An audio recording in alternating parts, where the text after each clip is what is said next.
আগামী নির্বাচন নিয়ে আবারও পাল্টাপাল্টি শুরু হয়েছে। বিএনপির পক্ষ থেকে নির্বাচন নিয়ে আগের চাইতে অনেক বেশি কঠোর অবস্থান প্রদর্শন করা হচ্ছে এবং তাদের কঠোরতা দিনে দিনে বাড়ছে, আমরা এটাই খেয়াল করছি।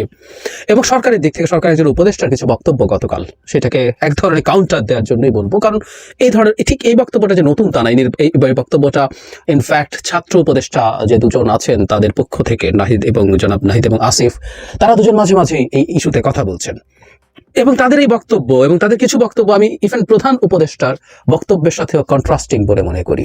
তাহলে প্রশ্ন আসতে পারে, সরকারের সাথে মানে একেবারে প্রধান উপদেষ্টার সাথে ছাত্র উপদেষ্টাদের কি কোনো মতদ্বৈততা আছে, অথবা এটি সরকারের কোনো কৌশল?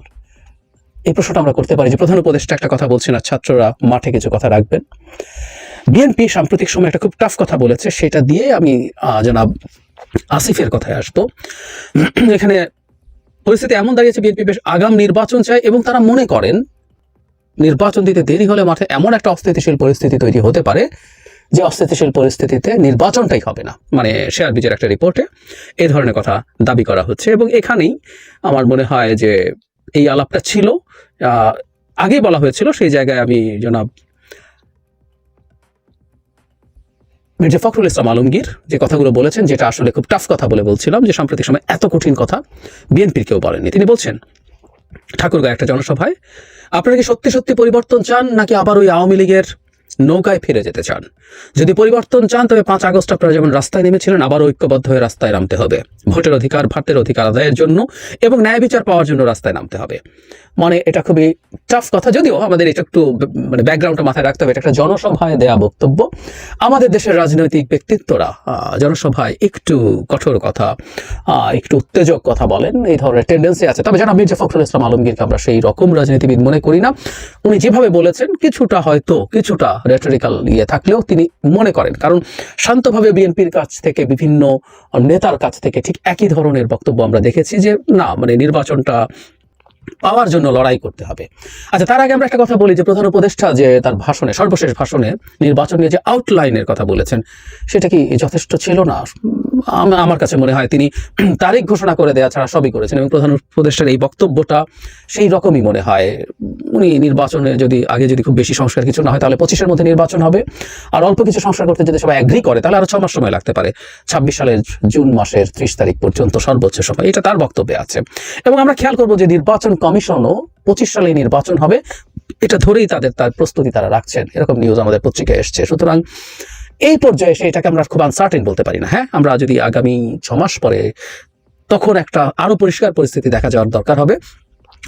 তখনও যদি দেখি যে না, এটা ঠিকঠাক মতো হচ্ছে না, তখন প্রশ্ন আসতে পারে। সো এই পর্যায়ে আমি এটাকে ভুল মনে করি না। কিন্তু আমরা দেখছি যে বিএনপি নির্বাচনের ব্যাপারে আরো স্পষ্টতা তাই চাইছে, বিএনপি আরো স্পেসিফিক সময় ফ্রেম চাইছে সম্ভবত। আমি ধারণা করি এটা আসলে তাদের যে চাওয়া। আমরা খেয়াল করেছি বিএনপি এর মধ্যে তার সাথে জোটে যারা ছিলেন তাদের সাথে আবার আলোচনা করেছেন, বৈঠক করেছেন, তাতে তারা 25-এর মধ্যে যাতে নির্বাচন হয় সেটা চাইছেন।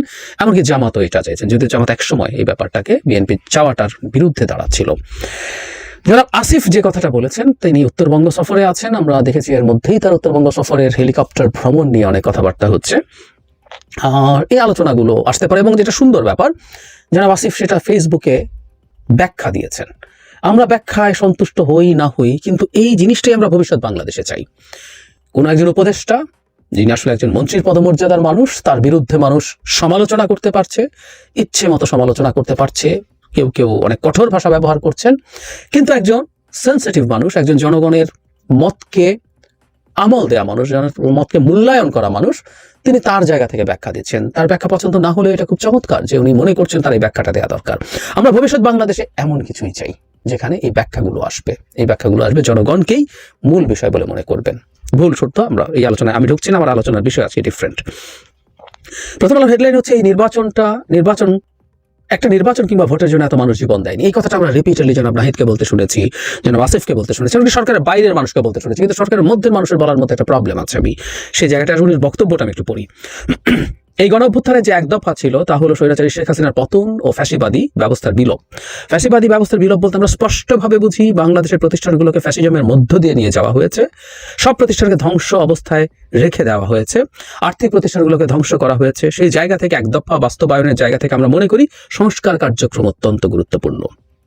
খেয়াল করি সংস্কার, শুধু একটা নির্বাচন কিংবা ভোটের জন্য এত মানুষ জীবন দেয়নি, আমরা ধারণা করছি 2 সহস্রাধিক মানুষ শহীদ ও 20,000-এর বেশি আহত। এরপরে কথাটা খুব ইম্পর্টেন্ট, এই সরকারের ক্লিয়ার ম্যান্ডেট হচ্ছে আমরা সংস্কার কার্যক্রমগুলো করব। আপনারা জানেন আমাদের কমিশনগুলো 3 মাসের মধ্যে মতো সময় হয়ে যাচ্ছে, তারা প্রস্তাবনা দেবে, তারপর যারা স্টেক হোল্ডার আছে তাদের সাথে কথা বলে সংস্কার কার্যক্রম বাস্তবায়ন করে একটা নির্বাচনের দিকে যাব, মানে সংস্কার করব, এটা ক্লিয়ার ম্যান্ডেট আছে। এখন প্রশ্ন হচ্ছে আমাদের প্রধান উপদেষ্টা কি সেই ম্যান্ডেটটা আসলেই আছে বলে মনে করেন? এই প্রশ্ন আসবে। ডেইলি স্টারের সাথে একটা ইন্টারভিউতে, একটা ভিডিও ইন্টারভিউ ইউটিউবে পাওয়া যায়, পুরোটা শুনে নেবেন, অনেকগুলো গুরুত্বপূর্ণ বক্তব্য সেখানে আছে। প্রধান উপদেষ্টা বলছেন একটা জায়গায়, হেডলাইনই ডেইলি স্টার এভাবে করেছে, আমরা শুধু ফ্যাসিলিটেটর, কোনো শাসক না। এখানে ভিডিও যদি আপনারা দেখেন দেখবেন সংস্কার নিয়ে উনি বসার কথা, সংস্কার করতে চান ডক্টর ইউনূস, এটা আমরা সবাই চাই আসলে, কিন্তু উনি বারবার বলছেন সংস্কার উনি করতে পারবেন না, এটা ওনারা এটা করার কেউ না। উনি এই ধরনের ভাষাও ব্যবহার করেছেন। একটা পর্যায়ে যখন প্রশ্ন করা হয় তাকে যে যদি না চাওয়া হয়, উনি বলছেন না হলে নেই, নির্বাচন দিয়ে দেবো, সংস্কারের কোনো প্রয়োজন, এমনকি উনি ওনার ইলেকশনের টাইম লাইন জানাতে ওই জায়গা থেকে পাল্টে যাননি। তাহলে এখন প্রশ্ন হচ্ছে, প্রধান উপদেষ্টা যদি তাই মনে করেন, তার মানে বাংলাদেশে কোনো সংস্কার ছাড়াও একটা নির্বাচন হতে পারে, এটা ক্লিয়ার। যদি শেষ পর্যন্ত ঐক্যমত্য না হয় তাহলে উনি সেটা করবেন না, গায়ের জোরে করবেন না, এটা একেবারেই সঠিক সিদ্ধান্ত বলে আমি মনে করি। সংস্কার চাপিয়ে দেওয়ার জিনিস না, চাপিয়ে দিয়ে সংস্কার ধরে রাখা যায় না, বরং সেটা সোসাইটিতে অস্থিরতা তৈরি করে, আমি এটা সত্যিই বিশ্বাস করি। সুতরাং উনি খুবই সঠিক পথে আছেন, এবং সরকার যদি এই লো প্রোফাইলটা রাখতে পারে সেটা বরং ভালো হবে। তারা ফ্যাসিলিটেটর, তারা যদি সবার সাথে ওই রকম ভাবে বসে যে আমার কোনো এজেন্ডা নাই, আমি আপনাদের সবার সাথে বসছি, আমার কিছু বক্তব্য আছে। যদিও আমি অবশ্য প্রথম থেকে একটা কথা বলছিলাম, এই সরকার নিজস্ব স্টেক আছে, এই সরকার কোনো অভ্যুত্থানের মাধ্যমে তৈরি হয় একটা সরকার, কিন্তু তারপরও ডক্টর ইউনূসের মতো লো প্রোফাইলটা রেখেও যদি তারা বলেন সেটা বরং ভালো হয়। কিন্তু আমরা খেয়াল করছি সরকারের দিক থেকে যখন নির্বাচন নিয়ে প্রধান উপদেষ্টা এই ধরনের কথা বলছেন, সেখানে যখন আবার ছাত্র উপদেষ্টা এরকম বলছেন, এবং বাইরের যারা আছেন নাগরিক কমিটি, জাতীয় নাগরিক কমিটি যারা আছেন, তারা এখনো দল হয়ে ওঠেননি, তারা আসলে দল হবেন না, কিন্তু তাদের মধ্য থেকে নাগরিক কমিটি এবং বৈষম্য বিরোধী ছাত্র আন্দোলন থেকে গিয়ে নতুন দল তৈরি হবে। কিন্তু নাগরিক কমিটির লোকজন বলছেন যে তারা বিচারের আগে শেখ হাসিনা এবং তার ফ্যাসিস্ট যে দোসররা আছেন তাদের বিচারের আগে কোনো নির্বাচন তারা মনে করেন না ঠিক হবে, তারা সেটা অংশগ্রহণ করবেন না। এমনকি যারা এই বিচারের আগে নির্বাচন চাইবেন তারা জাতির শত্রু, তারা এই ধরনের কঠোর মন্তব্য ব্যবহার করেছেন। তাত্ত্বিকভাবে তাহলে বিএনপিও জাতির শত্রু, এটা রাগঢাক ছাড়া যদি বলতে হয় তাহলে কথাগুলো এই রকমই দাঁড়ায়।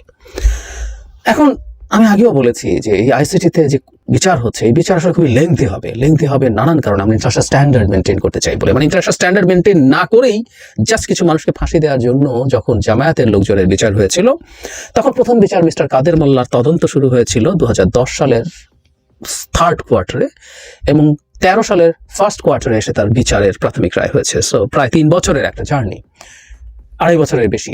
এখন এটাই কি তারা চাইছেন, এবং শুধু শেখ হাসিনা নাকি আরো কারো? এবং আমি নিশ্চিত যে শেখ হাসিনার বিচার আন্তর্জাতিক স্ট্যান্ডার্ডের কাছাকাছি রাখার জন্য বেশ টাফ ভাবেই, মানে সবকিছু চেকস অ্যান্ড ব্যালেন্স তারা ঠিকঠাক করবেন। ফলে যেটা বলছি যে সরকারের ছাত্র উপদেষ্টারা যেভাবে কথা বলছেন, তার সাথে নাগরিক কমিটি যা বলছে, এবং এর আগেও বৈষম্য বিরোধী ছাত্র আন্দোলন এই আলাপ এনেছে যে শুধু নির্বাচনের জন্য না, এক ধরনের অ্যালাইন্ড অবস্থা দেখা যাচ্ছে। কিন্তু যে বলেছে জনাব নাহিদ এবং জনাব আসিফ সরকারে বসে যখন বলছেন, তখন এই প্রশ্ন আসবে যে সরকারের মধ্যে কি এটা নিয়ে মতদ্বৈততা আছে নাকি, বিশেষ করে আরো স্পেসিফিকলি যদি বলি প্রধান উপদেষ্টার সাথে আছে কিনা। আমার মনে হয় যে তারা এই ব্যাপারগুলো তারা নিজেদের মধ্যে ঠিক করবেন। আমি বহুবার বলেছি, যখন প্রকাশ্যে এসে এই ধরনের আলোচনা করা হয়, এই ধরনের কথাবার্তা বলা হয়, তখন আসলে এটা কনফিউশন তৈরি করে, সিরিয়াসলি কনফিউশন তৈরি করে। এবং এই যে ছাত্র এবং উপদেষ্টারা, ছাত্র উপদেষ্টাদের সাথে বা ছাত্রদের সংগঠনগুলোর সাথে যারা এই মুভমেন্টের সামনের সারিতে ছিলেন, তার সাথে প্রধান দল, আমার বিরোধী কথাটা পেরিয়ে যায়, সরি এখনো বিরোধী দল না, তবে অবস্থা দৃষ্টে মনে হচ্ছে বিএনপি যেহেতু 5 আগস্টের মতো করে মুভমেন্টে নামার কথা বলছে, এটা পরিস্থিতি ওইদিকে যেতেও পারে। যাই হোক, প্রধান রাজনৈতিক দল এই মুহূর্তে বিএনপির সাথে তাদের যে সংঘাতের পরিস্থিতি দেখা যাচ্ছে, তার সাথে তার ক্ষেত্রে এই মন্তব্যগুলো রোল প্লে করে। আমার কাছে প্রায় মনে হয় যদি বিএনপি তার বক্তব্য দেয়, বিএনপি তো সরকারে নেই, বাইরে যারা আছেন তারা তাদের বক্তব্য দিন, সরকারের জায়গা থেকে এই বক্তব্যগুলো না আসাই ভালো। আমি আসলে মূলত এই কথাটাই বলতে চেয়েছিলাম, সরকারের জায়গায়, উপদেষ্টার জায়গা থেকে যখন এই বক্তব্যগুলো দেওয়া হয়, তখন সরকারের এক ধরনের অ্যালাইনমেন্ট দেখা যায় আর কারোর সাথে, তখনই আসলে যে বিএনপি বিরোধী দল হয়ে যাওয়ার প্রবাবিলিটি তৈরি হবে। বিএনপি সহ সবাই এই সরকারকে যেভাবে সমর্থন করছে, তখন সেই সমর্থন থেকে দূরে সরে আসার সম্ভাবনা তৈরি হয়। এবং আমরা খেয়াল করেছি এর মধ্যে বিএনপির যুগ্ম মহাসচিব, সিনিয়র যুগ্ম মহাসচিব রুহুল কবির রিজভী বরং এই দাবিও করছেন যে সরকারের কোনো এজেন্সি দল তৈরি করতে সাহায্য করছে। আমি জানি না যে কতটুকু সঠিক, উনি তথ্য নিশ্চয়ই জানেন, ওনার সেই তথ্যের ভিত্তিতে উনি বলেছেন। কিন্তু বাংলাদেশে এই চর্চা আছে, ছিল। এটা যে একেবারে উড়িয়ে দেওয়া যাবে তা বলছি না, আবার এটা হয়তো এত সিরিয়াসও না, কিন্তু এই ঘটনাগুলো আছে এবং এই ঘটনাগুলো যত বাড়তে থাকবে এগুলো আমাদের রাজনৈতিক মাঠকে তত ঘোলাটে করে তুলতে চাইবে, এবং এই ঘোলাটে যাতে মাঠ না হয় আমাদের এটা এনশিওর করাটা সবচেয়ে বেশি জরুরি। আমরা খেয়াল করবো বিএনপি, আমি সার্ভিসে যেটা রিপোর্টের কথা বলছি সেখানে এটাই প্রধান কারণ হিসাবে দেখাচ্ছিল। ছাত্রদের দল তৈরি বা অন্য কিছু মেজর ক্রাইসিস না, মেজর ক্রাইসিস হচ্ছে পরিস্থিতিকে যথেষ্ট ঘোলাটে করে ফেলে শেষ পর্যন্ত নির্বাচন না হতে দেওয়ার একটা চেষ্টা হতে পারে। সো আমরা চাইবো মাঠটা, রাজনীতির মাঠটা, রাজনীতির পানি এভাবে বলবো, যাতে ঘোলাটে না হয়, কারণ পানি ঘোলাটে হলেই সেই ঘোলাটে পানিতে অনেকে মাছ শিকার করার চেষ্টা করবেন।